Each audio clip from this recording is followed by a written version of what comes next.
ഇശൽ മഴ പുതിയ തുടർക്കഥ ആരംഭിക്കുന്നു. രചന ഫസ്ന സലാം. അവതരണം ഷാഹുൽ മലയിൽ. Editing Faisal CM Nooncheri. പാട്ടിന്റെ അകമ്പടിയോടെ ഓഡിറ്റോറിയത്തിൽ ഒത്തുകൂടിയ കാണികളെയും സാക്ഷിയാക്കി പൂക്കളാൽ അലങ്കരിച്ച പല്ലക്കിൽ അവൾ വരുന്നു. നമ്മുടെ നായിക അവളാണ് ഇശൽ. അവൾക്ക് ചുറ്റും നാരിമാരെല്ലാം നൃത്തച്ചൂടുകൾ വെക്കുന്നു. കാണികളെല്ലാം പുതുനാരിയെ കാണാൻ വേണ്ടി ഇരിപ്പിടത്തിൽ നിന്നെണീറ്റു. അവർ ആകാംക്ഷയോടെ എത്തിനോക്കിക്കൊണ്ടിരുന്നു. തന്റെ ജീവിത സഖിയെയും കാത്ത് അക്ഷമനായിക്കൊണ്ടവൻ ഇരിക്കുന്നു. റോഷൻ, അതാണ് അവന്റെ പേര്. ചുവന്ന കളറിലുള്ള കല്ല് പതിച്ച കുർത്തയും പാൻറ്റുമാണ് അവന്റെ വേഷം. സ്റ്റേജിനരികിലെത്തിയപ്പോൾ പല്ലക്കിൽ നിന്നും തോഴിമാരവളെ ഇറക്കി. അവന്റെ രണ്ടു പെങ്ങന്മാർ കൈപ്പിടിച്ചുകൊണ്ട് അവളെ സ്റ്റേജിലേക്ക് കയറ്റി. സ്റ്റേജിന് നടുവിലായി രണ്ടാളുടെയും പേരുകൾ മിന്നിത്തിളങ്ങുന്നുണ്ടായിരുന്നു. ഇശൽ വെഡ്സ് റോഷൻ. ആദ്യം അവളുടെ കണ്ണുകൾ ഉടക്കിയത് അതിന്മേലായിരുന്നു. പിന്നീട് അവൾ അവന്റെ അടുത്ത് പോയി നിന്നു. സലാം ചൊല്ലിക്കൊണ്ട് രണ്ടുപേരും ഷെയ്ക്കാൻഡ് കൊടുത്തു. അവന്റെ കൈ അവളുടെ കൈക്കുള്ളിൽ കിടന്നുകൊണ്ട് വിറക്കുന്നുണ്ടായിരുന്നു. തണുത്തുറഞ്ഞ കൈക്കുള്ളിൽ നിന്നും പെട്ടെന്ന് അവൾ തന്റെ കൈ വേർപ്പെടുത്തി. അത് മനസ്സിലാക്കി അവന്റെ മുഖത്തെ ജാള്യത പ്രകടമായിരുന്നു. അവളൊന്നും ശ്രദ്ധിക്കാത്ത മട്ടിൽ ചുണ്ടിൽ പുഞ്ചിരി നിറച്ചുകൊണ്ട് അവന്റെ അടുത്ത് എല്ലാവർക്കും അഭിമുഖമായിട്ടിരുന്നു. പർവീ, മഹരന്തിയെ? ജന്ന പർവീൻ റോഷന്റെ അനിത്യാണ് കേട്ടോ. +2 പഠിക്കുന്നു. അവളെ കൂടാതെ 2ാം ക്ലാസ്സിൽ പഠിക്കുന്ന മറ്റൊരു സഹോദരി കൂടിയുണ്ട്, മിയ. നിക്കാഹിന്റെ ചടങ്ങുകളെല്ലാം കഴിഞ്ഞു. ഇനി അവിടെ നടക്കുന്നത് മഹർ അവൾ അണിയിക്കുന്ന ചടങ്ങാണ്. പർവിയും മിയയും അവരുടെ അടുത്തേക്ക് വന്നു. മിയ ബോക്സ് തുറന്ന് മാലയെടുത്ത് റോഷന് നേരെ നീട്ടി. അവൻ മാല ഇശലിന്റെ കഴുത്തിൽ വെച്ച് കൊടുത്തു. അതിന്റെ കൊളുത്തെല്ലാം ബാക്കിൽ നിന്നും പർവി ശരിയാക്കി കൊടുത്തു. അതിനുശേഷം മോതിരം ഇട്ടുകൊടുത്തു. വീഡിയോക്കാരൻ സൂക്ഷ്മതയോടെ എല്ലാ നിമിഷവും പകർത്തിയെടുക്കുന്നുണ്ട്. 2 വളയും കൂടി ഇടാനുണ്ട്. അവൻ അത് ഇട്ടുകൊടുക്കുമ്പോൾ അവളുടെ കയ്യിൽ കയറുന്നില്ല. അവന്റെ നിസ്സഹായാവസ്ഥ കണ്ട് ഇശലിനും അവന്റെ പെങ്ങന്മാർക്കും ചിരി വന്നു. യോ, ഇത്ര പെട്ടെന്ന് കൈ വണ്ണം വെച്ചെത്താ? മിയയാണ് ചോദിച്ചത്. ഞാൻ തന്നെ ഇട്ടോളാം എന്ന് പറഞ്ഞവൾ തിരിഞ്ഞെന്ന് പതിയെ പതിയെ ഇട്ടു. അവന്റെ ഫ്രണ്ട്സും ബന്ധുക്കാരെല്ലാം സ്റ്റേജിൽ വന്നുകൊണ്ട് വിഷയാനെത്തി. അവർക്കെല്ലാം ഇശലിനെ അവൻ പരിചയപ്പെടുത്തി കൊടുത്തു. അതിനോടൊപ്പം തന്നെ എല്ലാവരും ഒന്നിച്ച് ഫോട്ടോയും എടുത്തു. റോഷന്റെ ഉമ്മയും വാപ്പിയും എല്ലാവരെയും സ്വീകരിക്കുന്ന തിരക്കിലാണ്. അവന്റെ വാപ്പി മനാഫ് ഗൾഫിലായിരുന്നു. 5 വർഷങ്ങൾക്ക് മുന്നേ പ്രവാസം നിർത്തി നാട്ടിൽ സെറ്റിലായി. ഉമ്മ ജമീല വീട്ടമ്മയാണെങ്കിൽ കൂടി നല്ല അസൽ തുന്നൽക്കാരിയുമാണ്.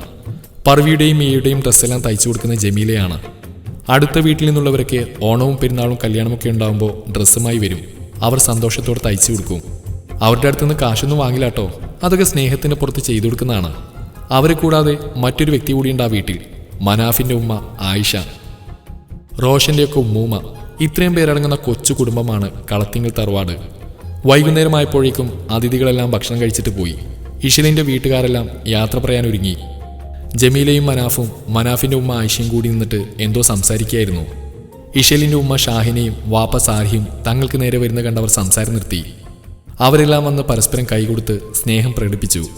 അപ്പോഴേക്കും റോഷനും ഇശലും കൂടി സ്റ്റേജിൽ നിന്നിറങ്ങി അവരുടെ അടുത്ത് വന്നിരുന്നു. ഷാഹിനെ ഇശലിന്റെ കൈയെടുത്തുകൊണ്ട് ജമീലയുടെ കൈന്മേൽ വെച്ചു. നിങ്ങളെല്ലാവരെയും ഏൽപ്പിക്കണം കേട്ടോ. എൻ്റെ കുഞ്ഞിനെ പൊന്നുപോലെ നോക്കണം. അവരുടെ കണ്ടമിടറി. ഉമ്മയുടെ കണ്ണീർ കണ്ട് സഹിക്കാനാവാതെ ഇശൽ പുറംതിരിഞ്ഞെന്ന് കരഞ്ഞു. അത് കണ്ട പർവിയും മീയും അവരുടെ കർച്ചീഫ് കൊണ്ട് അവിടെ കണ്ണീരൊപ്പി. അയ്യേ, കരയില്ലിത്ത. ഫോട്ടോസിലൊന്നും കാണാൻ ഒരു ചന്തോണ്ടാവില്ല. മിയയുടെ സംസാരം കേട്ടവൾ ഒന്ന് പുഞ്ചിരിക്കാൻ ശ്രമിച്ചു. ഇവൾ എൻ്റെയും കൂടി കുഞ്ഞല്ലേ. ഞങ്ങൾക്കിപ്പോൾ 3 പെൺമക്കളായി അല്ലേ ഉമ്മ? ഇശലിനെ ചേർത്ത് പിടിച്ചുകൊണ്ട് ജമീല പറഞ്ഞു. മഴ ചാർന്നുണ്ട് മനാഫ്ക, നല്ല മഴക്കാറുണ്ട്. ശക്തി കൂടുന്നതിന് മുന്നേ നമുക്ക് വേഗം പുറപ്പെടാം. പുറത്തു നിന്ന് ആരോ വിളിച്ചു പറയുന്നുണ്ട്. റോഷൻ വാപ്പിയോട് പോവാന്ന് പറഞ്ഞപ്പോൾ ഇശൽ ഷാഹിനിയുടെ കയ്യിൽ മുറുക്കി പിടിച്ചു. രണ്ടുപേരും കെട്ടിപ്പിടിച്ചുകൊണ്ട് ഒരുപാട് കരഞ്ഞു.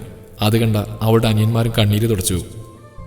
വാപ്പയോട് യാത്ര പറയാൻ ഒരുങ്ങിയപ്പോൾ അതുവരെ പിടിച്ചിരുന്ന സാലിഹ് പെട്ടെന്ന് നിയന്ത്രണാതീതനായി മോളെ കെട്ടിപ്പിടിച്ചുകൊണ്ട് കവിളിലൊരു മുത്തവും നൽകി. അന്നേരം മനാഫ് സാലിഹിനെ ആശ്വസിപ്പിക്കാനെന്ന മട്ടിൽ പുറത്തെട്ടി. അപ്പോൾ ആരും മറക്കണ്ട, മറ്റന്നാ നമ്മുടെ പരിപാടി. എല്ലാവരും രാവിലെ തന്നെ വരണം കേട്ടോ. എന്താ നിങ്ങളുടെ പേര് ഞാൻ മറന്നു? ഇശലിന്റെ അന്യന്മാരോട് മനാഫ് ചോദിച്ചു. ഞാൻ ആഷിഖ്, ഇവൻ ജിൻഷാദ്. അതെയോ, ഇത്താത്താനെ കാണാൻ 2 നേരത്തെ വരില്ലേ?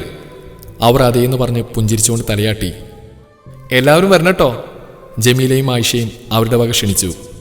ഇശലിന്റെ കൈ പിടിച്ച് റോഷൻ കാറിലേക്ക് കയറാൻ നേരം അനിയന്മാർ 2 പേരും അവളുടെ അരികെ തന്നെയുണ്ട്. പോട്ടേന്നും പറഞ്ഞുകൊണ്ടവൾ കണ്ണീർ നനവാലെ അവരുടെ കവിളിൽ തലോടിക്കൊണ്ട് നെറ്റിയിൽ അമർത്തി ഉമ്മ വെച്ചു. അത് കണ്ട 2ആളുടെയും ചുണ്ടുകൾ വിതുമ്പുന്നുണ്ടായിരുന്നു. ഓഡിറ്റോറിയത്തിൽ നിന്നും 2 കിലോമീറ്റർ ദൂരമുണ്ട് കളത്തിങ്ങൽ തറവാട്ടിലേക്ക്. വലതുകാൽ വെച്ചുകൊണ്ട് ഇഷൽ വീട്ടിലേക്ക് പ്രവേശിച്ചു. ഉമ്മ ജമീല മരുമോൾ അകത്തേക്ക് കൂട്ടിക്കൊണ്ടുപോയി. അവിടെ എത്തിയിട്ടും വീഡിയോക്കാർ പുറകെ തന്നെയുണ്ട്. അവിടുന്ന് കുറച്ച് ഫോട്ടോസ് എടുത്തു. എല്ലാം കഴിഞ്ഞപ്പോൾ ബന്ധുക്കാരും അയൽവാസികളൊക്കെ മടങ്ങി. വീട്ടിൽ അവർ മാത്രമായി. ജമീല പർവിയെ വിളിച്ചുകൊണ്ട് ഇഷലിനുള്ള ഡ്രസ്സെല്ലാം എടുത്തു കൊടുക്കാൻ പറഞ്ഞു. പർവിയും മീയും കൂടി ഇഷലിനെ മുകളിലത്തെ റൂമിലേക്ക് കൂട്ടിക്കൊണ്ടുപോയി. അവർ റൂം തുറന്നപ്പോൾ നല്ല പനിനീർപ്പൂവിന്റെ ഗന്ധം കാറ്റിലൊഴുകി വന്നു. ഇക്കാക്കയുടെ പണിയാവും ഇവിടെ മൊത്തം റൂം സ്പ്രേ അടിച്ച് ഓവറാക്കിയത്. എന്തൊരു കുത്തണ മണവാ, മിയ മൂക്കുപുത്തിക്കൊണ്ട് പറഞ്ഞു. ഇഷൽ റൂമിന് ചുറ്റുമൊന്ന് കണ്ണോടിച്ചു. നല്ല വിശാലമായ റൂം, അലങ്കാരങ്ങളൊന്നുമില്ല, വെരി സിമ്പിൾ. ചുമരിൽ നല്ല ഭംഗിയുള്ള വലിയൊരു ക്ലോക്ക് മാത്രമുണ്ട്. ചെറിയൊരു സോഫ സെറ്റ് അതിൻ്റെ അടുത്ത് തന്നെയുണ്ട്. കട്ടിലിൽ ചുവരിന് ചേർത്തിട്ടിരിക്കുന്നു. അതിൻ്റെ അടുത്തായിട്ട് മേശയും സ്റ്റൂളും. പർവി അവൾക്ക് അലമാര തുറന്നു കാണിച്ചു കൊടുത്തു. ഇത്ത, ഈ തട്ട് മുഴുവൻ സൽക്കാരത്തിനും പാർട്ടിക്കൊക്കെ ഇടാൻ വേണ്ടിയുള്ളതാ. ദേ, ഇത് മുഴുവൻ വീട്ടിൽ നിന്ന് ഇടാനായിട്ടും. കഴിഞ്ഞില്ലേ പർവിത്ത, നമുക്ക് പോവാം. മിയ പോവാൻ വേണ്ടി ധൃതി കൂട്ടി. നിനക്കെന്തെത്ത തിരക്ക്, നീ പൊക്കോ. ഇത്താതെ ഗോൾഡ് കഴിച്ചു വെക്കാൻ ഹെൽപ്പ് ചെയ്യണ്ടേ? അതെ ഈശുത്ത, 12 മണിക്ക് ഭക്ഷണം കഴിച്ചാ എനിക്ക് വിശന്നിട്ട് വയ്യ. ഞാൻ ബിരിയാണി ബാക്കി വല്ലതും ഉണ്ടെന്ന് പോയി നോക്കട്ടെ. അത് കേട്ടപ്പോൾ ഇഷലിന് ചിരി വന്നു. നീ പൊക്കോ എന്ന് പറഞ്ഞവൾ മിയയുടെ കവിളിൽ നുള്ളി. ഇത്ത, വിശപ്പിന്റെ അസുഖമുള്ളവളാന്ന് ഇപ്പൊ മനസ്സിലായില്ലേ?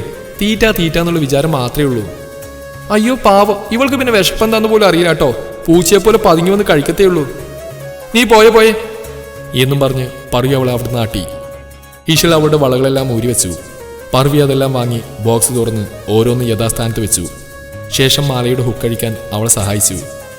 ഇനി ഇതെന്താ ചെയ്യേണ്ടിത്താ? ഉമ്മച്ചിയെ ഏൽപ്പിക്കേ? അവൾ അതേന്നും പറഞ്ഞുകൊണ്ട് തലയാട്ടി. തോർത്തുമുണ്ട് ബാത്റൂമിലുണ്ടേ, ഇതാ വേഗം കുളിച്ചു മാറ്റ്, ഞാൻ താഴേക്ക് പോട്ടെ. നിങ്ങൾ അവനക്ക് ഒന്നുകൂടി വിളിച്ചു നോക്കിക്കാക്ക, അവൻ ഈ രാത്രി അവിടെ പോയി കിടക്കണ്. ഒരു പെണ്ണ് അവനെയും കാത്തോടെ നിൽക്കുന്നുണ്ട്. നീ കുറേ നേരമായാലും ജമീ തന്നെ പറയുന്നു. ഞാൻ വിളിച്ചിട്ട് അവൻ എടുക്കുന്നില്ല. പർവിയും മീയും മാറി മാറി വിളിച്ചു. അവൻ ഫോൺ എടുക്കാത്തതിന് നമ്മളെന്ത് ചെയ്യാനാ? എന്നാലും എൻ്റെ കുട്ടി എവിടെ പോയി? മഗ്‌രിബിന് ശേഷം അങ്ങാടിക്ക് പോലും പോവാത്ത കൊച്ചാ. ആയിഷുമ്മയും തൻ്റെ പരിഭവം പങ്കുവച്ചു. ഇഷൽ അഥവാ ഇഷുവും മിയയും പർവിയും കൂടി TV കാണുന്നുണ്ട്. എങ്കിലും ഇഷലിന്റെ ശ്രദ്ധ മുഴുവൻ അവരുടെ സംസാരത്തിലായിരുന്നു. കുറച്ചു നേരത്തിന് ശേഷം മുറ്റത്തൊരു കാർ വന്നു നിന്നു. പിന്നെ തുടങ്ങി ഒച്ചപ്പാടും ബഹളവും കൂവലും. റോഷന്റെ ഫ്രണ്ട്സാണെന്ന് മനാഫിന് മനസ്സിലായി.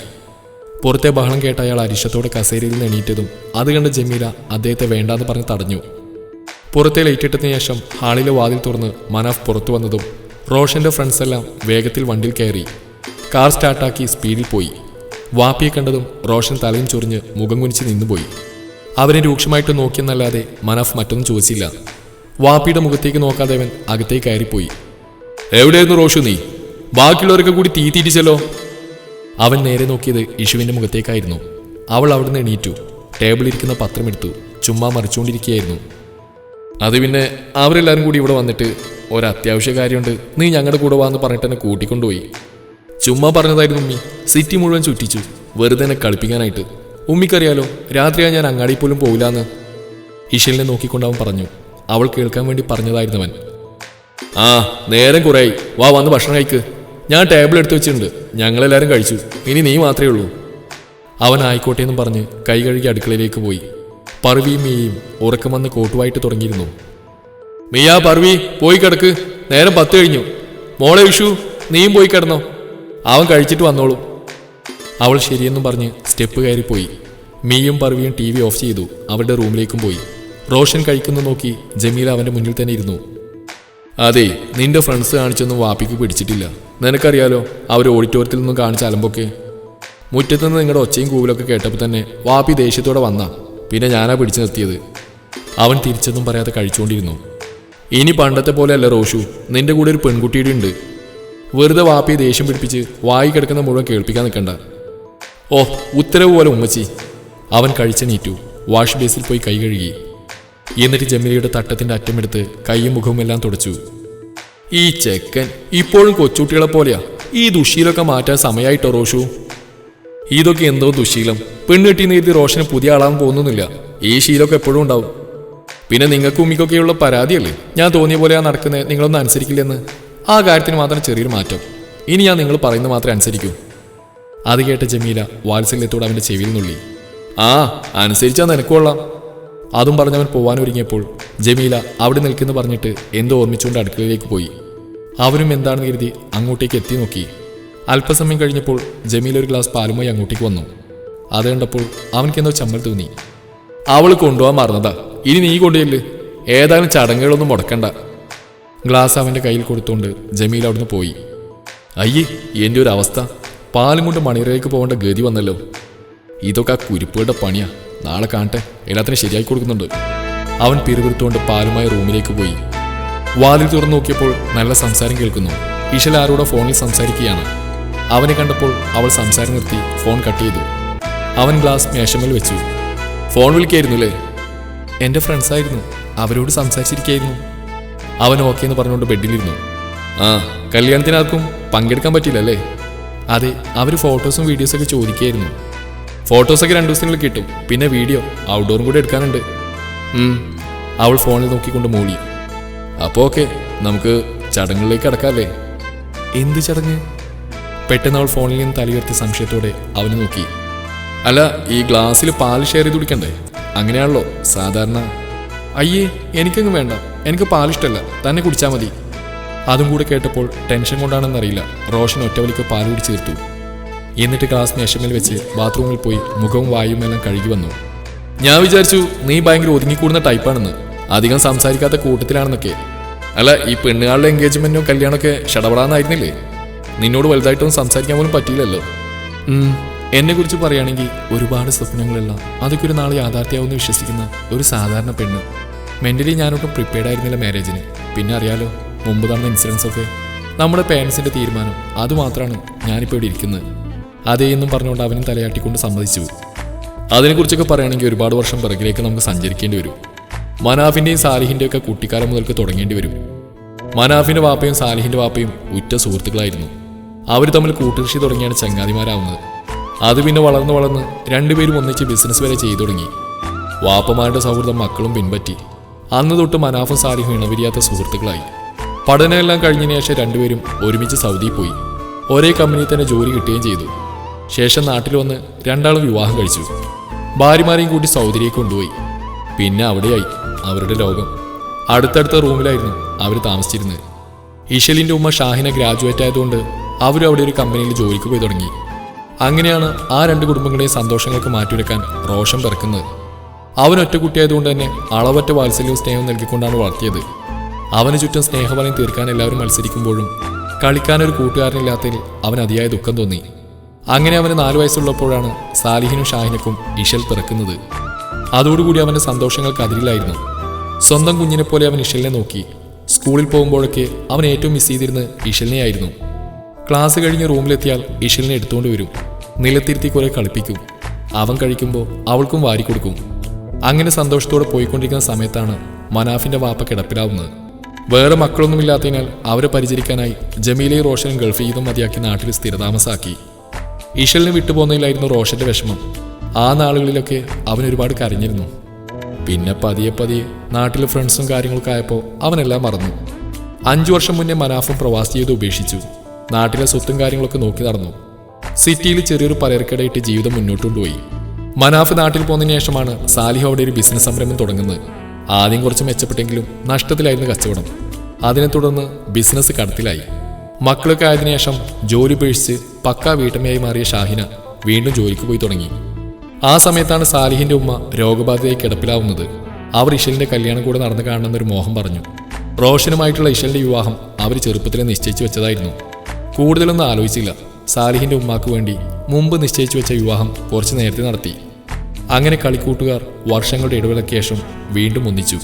ഇഷു, പുറത്ത് നല്ല മഴയുണ്ട്. വർഷകാലം തുടങ്ങിയിട്ട് ഇന്നാണ് മഴ പെയ്യുന്നത്. എനിക്ക് ഗൾഫിൽ ആകെ മിസ് ചെയ്തിരുന്നത് ഈ മഴയാണ്. നാട്ടിലെ മഴയെന്ന് പറഞ്ഞാൽ വേറൊരു ഫീലാണല്ലേ? അതെ, നീ പറഞ്ഞത് ശരിയാ. മഴ പെയ്യുമ്പോഴാണ് നമുക്കെല്ലാ ഫീലിങ്സും വരുന്നത്. എനിക്കിപ്പോൾ പഴയൊരു ഹിന്ദി പാട്ടാണ് മനസ്സിലേക്ക് ഓടി വരുന്നത്. അവന്റെ മുഖത്തെ ഭാവമാറ്റം ഇഷലിന് പെട്ടെന്ന് മനസ്സിലായി. അവൻ അടുത്തേക്ക് വരുന്തോറും അവൾ പുറകിലേക്ക് പോയിക്കൊണ്ടിരുന്നു. സ്റ്റോപ്പ് റോഷ, വേണ്ട, ഞാൻ പറഞ്ഞല്ലോ, മെന്റലി ഒട്ടും പ്രിപ്പയർഡ് അല്ല. നീ എന്തിനാ ഇങ്ങനെ പേടിക്കുന്ന ഇഷു? ഇതൊന്നും അങ്ങനെ പേടിക്കേണ്ട കാര്യമില്ല. ഇങ്ങനെയൊക്കെ തന്നെയല്ലേ എല്ലാവരും. അവന്റെ കൈ അവളുടെ ശരീരത്തിലൂടെ എഴഞ്ഞുകൊണ്ടിരുന്നു. അവൾക്കെന്തോ അവന്റെ ചെയ്തികളിലെല്ലാം അസ്വസ്ഥതയാണ് തോന്നിയത്. അവൾ തടുക്കുമ്പോഴൊക്കെയും അവൻ അതിലും ശക്തിയായി അവളിലേക്ക് അടുത്തു. പിന്നെ അവൾ ഒന്നും നോക്കിയില്ല. അവന്റെ വിരൽ കയ്യിലെടുത്തുകൊണ്ട് ശക്തിയായി പുറകിലോട്ട് മടക്കി. ഉമ്മച്ചി എന്ന് പറഞ്ഞൊരു അലറൽ മാത്രം പുറത്തേക്ക് വന്നു. അവൾ ഉടനെ അവനെ ബെഡിൽ കെടുത്തുകൊണ്ട് വായ പൊത്തി. എന്നിട്ട് കഴുത്തിൽ പിടിച്ചുകൊണ്ട് പറഞ്ഞു, മോനെ റോഷ, നിന്നോട് ഞാൻ മര്യാദക്ക് പറഞ്ഞാണ്, ഒന്നും വേണ്ടാന്ന്. എൻ്റെ ഒരു മുഖം മാത്രമേ നീ കണ്ടിട്ടുള്ളൂ. ഇതിലും വൃത്തിയിട്ട പല മുഖങ്ങളും എനിക്കുണ്ട് മോനെ. പണ്ട് നിന്റെ പിന്നാലെ തുള്ളിച്ചാടി നടന്ന ഇഷലല്ല ഞാനിപ്പോ. കുങ്ഫും കരാട്ടയും ഗുസ്തിയൊക്കെ പഠിച്ചിട്ടുണ്ട്. വെറുതെ എന്നെ കൊണ്ട് യുദ്ധമുറകളൊന്നും എടുപ്പിക്കരുത്, പറഞ്ഞേക്കാം. അവൻ ഇവിടെ എന്താ നടക്കുന്നതെന്നോർത്ത് കണ്ണും വീഴ്ച നിന്നുപോയി. വായിന്ന് കൈയെടുക്കടി, കണ്ണുകൊണ്ട് താളം കാട്ടി പറഞ്ഞു. അവൾ ഒന്നും മിണ്ടാതെ കൈവിട്ടു. ഡി ഇബ്ലീസേ, എന്നെ ഭീഷണിപ്പെടുത്താൻ മാത്രമായ നീ? നിനക്കെന്നെ ശരിക്കും അറിയില്ല. അല്ലെങ്കിൽ ആർക്ക് വേണം നിന്റെ ഒലക്കമല തക്കാളി പോലത്തെ കവിളും ഉണ്ട കണ്ണും വീപ്പക്കുറ്റി പോലത്തെ ശരീരവും കണ്ടേച്ചാലും മതി. ഡാ നിന്നെ ഞാൻ. അവൾ അടുത്തു വന്നതും അവൻ വിരിപ്പും പുതപ്പും തലയിണയും എടുത്ത് നിലത്ത് സ്ഥാനമുറപ്പിച്ചിരുന്നു. ഇനി എന്റെ പട്ടിയടക്കും നിന്റെ കൂടെ. തുടരും. റോഷന്റെയും മിഷലിന്റെയും ദാമ്പത്യ യുദ്ധം ഇവിടെ തുടങ്ങുന്നു. Let's wait for next part.